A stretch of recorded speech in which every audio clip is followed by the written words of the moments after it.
अभी हम आप लोग के बीच बहुत प्यारा देवी पचरा लेके आए हैं। आप लोग को अच्छा लगेगा, और अच्छा लगे तो कमेंट बॉक्स में लिख के बताना। ज़्यादा से ज़्यादा शेयर करना, लाइक और सब्सक्राइब करना।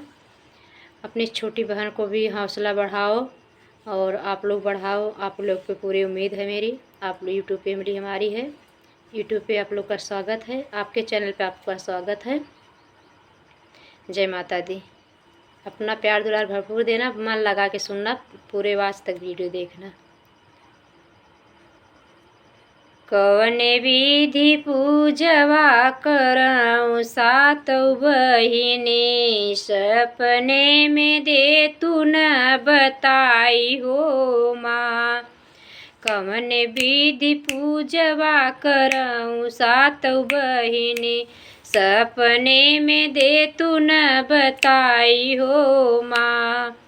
गंगा क पनिया मैया मछरी जुठारे, सी गंगा क पनिया मैया मछरी जुठारे।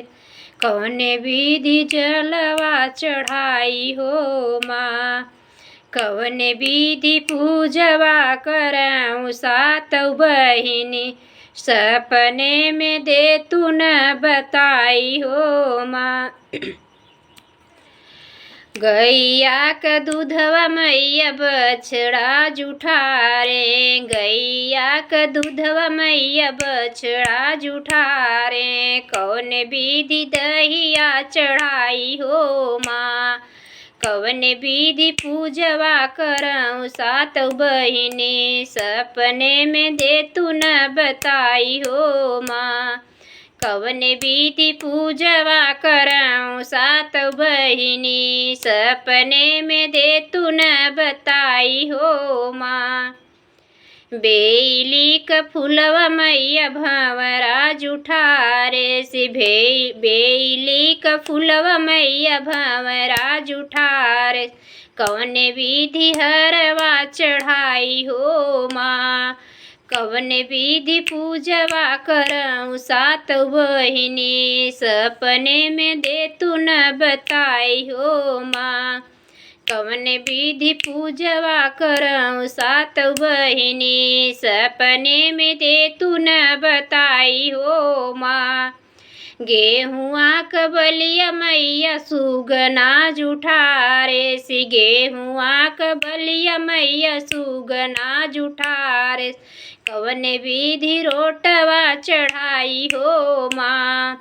कवन विधि रोटवा चढ़ाई मोरी मैया, सपने में दे तू न बताई हो माँ। कवन विधि पूजवा करऊँ सातों बहिनी, सपने में दे तू न बताई हो माँ। गुड़ घीव होमिया मैया चिऊटी जुठरले, गुड़ घी होमिया मैया चिऊटी जुठरले।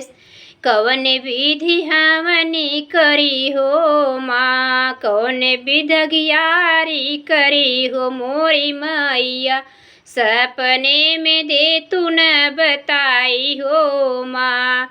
कवन विधि पूजवा करऊँ सातों बहिनी, सपने में दे तू न बताई हो माँ। कवन विधि पूजवा करऊँ सातों बहिनी, सपने में दे तू न बताई हो माँ।